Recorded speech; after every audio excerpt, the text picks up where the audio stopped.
Toadman might be useless, but his weapon is anything but. After a moment's delay, Rain Flush destroys everything on the screen that's small or medium-sized. Well, except for you, of course. That would be rather inconvenient. This is something that's always puzzled me. Rush Marine is your submarine. It only works underwater. Toadman is one of 3 stages in the entire game that has any underwater section at all. So why is it that you get the submarine after one of the few places where you can actually use it? A mystery, yes. If you've ever played Mega Man 2, you'll probably flip out the first time you see one of these glowing beams, because they're rather reminiscent of the ones in Quickman stage that zip out of the wall and destroy you. Merciless. These ones are a little bit different, however. They're solid, you can stand on them safely, except they retract under your feet the moment you touch them. Here, I will show you Rain Flush. I have shown you Rain Flush.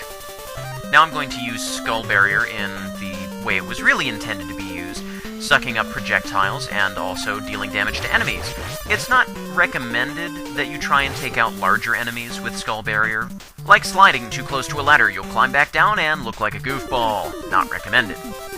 I can't believe I forgot to show you this, but most of the time I jump onto the screen and fire a dive missile as I enter, so that it starts swirling around at the top of the platform to hit the giant hippo that teleports in.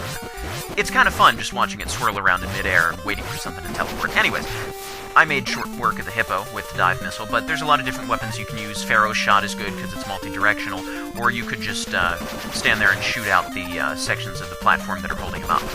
Here I'll demonstrate how Drill Bomb can be useful if you detonate it in midair. See, I didn't even need to aim directly at the buzzsaw. It took damage because I could just detonate the bomb right above its head, or whatever passes for a head with buzzsaws these days. Here's another good enemy. Here's another dead enemy. Yep, a fully charged Pharaoh's shot really does some damage. Normally what you'd have to do is jump out of the way when it shoots out its rings and hit it while its eyes are visible. But that takes too long. As does taking down the Mega Hippo with the Mega Buster. By using special weapons, I can actually concentrate my full firepower on him and not need to worry about just shooting out the sections of the pillar so that he becomes low enough for me to fire at him before the pillar starts to jack him back up again. Oh, and there's dodging the missiles too. Now, I didn't want to fire a platform to the right. I swear, something's going on with my controller. Honestly, just between you and me, I suspect foul play. Oh, not you, Flip Top. I didn't mean to point my blaster at you. Don't think I'm accusing you, man. Can we still be friends?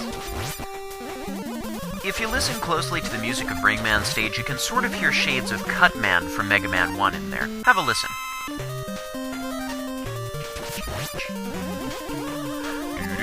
So see, you can kind of hear it in there. These beams are much trickier than they were before, because now they're going the other direction, which is why it's imperative that you jump onto them as far as you can, rather than start running, otherwise you'll find that you'll run out of platform really quickly. Of all the initial 8 stages, I find Ringman's to be the dullest. Not that it's a bad stage, it's just that the challenges are pretty much the same throughout the entire level. You've got the platforms that retract underneath your feet, even though they go different directions, they're still there throughout almost the whole thing, and then occasional large bosses that you fight in the same way both times. Unlike in Toadman stage, for example, where you've got the giant snail the first time, and then you have to fight the giant snail with bottomless pits and waterfalls, so that at least switches it up. For the record, I love Flash Stopper. I am having entirely too much fun with this weapon. That never gets old. According to most players, and by according to most players I mean in my opinion, Ringman is possibly the most difficult of the initial 8 bosses. He is relentless, constantly throwing those ring boomerangs out at you. And he does a tremendous amount of collision damage. It's basically impossible to beat him without getting hit. Is he dead already? Did I win? Seriously? That was really easy. Wow. As it turns out, if you can survive long enough to really sit down and figure out his pattern, it's a very easy pattern, as long as you can stay on the ball. For the record, I'm a big fan of this weapon get screen. I mean, it's got the fake 3D perspective thing going on, and Mega Man spins around in all sorts of great detail and graphics, and the only thing that's missing is actually seeing what the weapon does when you use it, but that'll come in some later games. Now it's time to take on Dr. Cossack. Oh, what a glorious citadel he has. And Capcom is doing a really good job of being subtle about how they're expressing that Dr. Cossack is a Russian.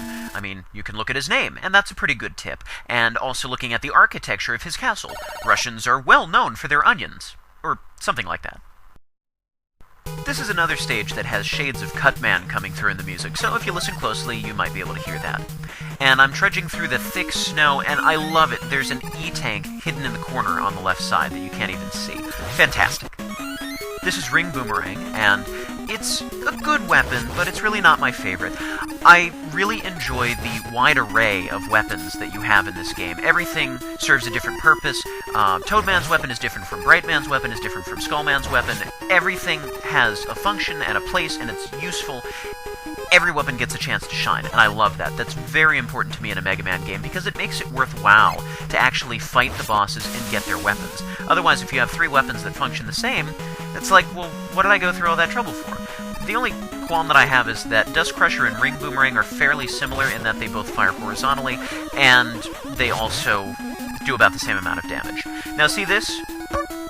Guys popping out of the hole just disappear. That's because, as I was talking about in Toadman's stage, now I finally have the timing down of firing the skull barrier just in the nick of time to make those guys explode. Except they don't really explode, they just sort of, disappear. But hey, I'll take what I can get. And the level here is slippery, as you can probably tell. It's all icy and slidey, which makes things a little bit interesting, but as I've learned from playing countless ice stages, jumping is the key, because once you're in the air, you can land yourself however you want. You're not at the mercy of the slippery, deadly ground. Balloon Adapter you actually can fire out as you're jumping, which is how I was able to instantly leap onto those. Just make sure that you're not already past the apex of your jump, or else you'll form the balloon above your head, and then, ooh, that was close, start falling down. Power-ups are handy, and there's 2 different ways that you can cross this gap to the far left ladder. You can either go down the second ladder from the left and jump over, which is very tough because those clamps on the side are likely to smack you in the head as you're coming down, or you can use Rush Jet, as you just saw. I'm actually going to use Drill Bomb against this boss. Ring Boomerang does more damage, but because it's got such a short range, you need to get a little bit too close to the boss. Plus, it's a bit tougher to aim. With Drill Bomb, even if you miss, you can still detonate the bomb in midair if your reflexes are quick enough. And you need to hit that little tiny circular glowing dot thing on his face. His mouth, perhaps, if you will. And if you let him go too long, he will eventually blow holes in lots of sections of the floor, creating a bottomless pit, or at least access to the bottomless pit below. But I'm not going to let him do that. Sure, it makes for a, ooh, nice big flashy explosions. Love them. Sure, it makes for an interesting terrain situation here, and spices up the level, but, we don't need to see that. I have to say, I really like that first level of Dr. Cossack's castle. It perfectly encapsulates what it feels like to actually approach this castle, where you've got the snow, and then you're climbing up, and then you see the buildings off in the distance in the background, and then it starts to snow, and it gets darker, and then you actually break into the fortress. All around, it really creates this sense that you're actually somewhere. This is not just some nameless, random assortment of level obstacles and enemies, that you're actually going somewhere. I really like the way that they did it. Sadly, I don't exactly feel that way about this stage. It's a little more forgettable, doesn't have nearly as much character, not as much atmosphere, but it's still alright, and those snowy windows in the background definitely help. Now here, you can see that Wire Adapter actually can be used offensively. The fact that I know this at all, and the fact that I figured it out for myself, is probably a sign that I've played this game too many times. Well, that's not true. You can never play a Mega Man game too many times. Not possible. Someone ought to report Dr. Cossack for unsafe working conditions. I don't know what Russian safety standards are like, but that spike floor is obviously a safety hazard.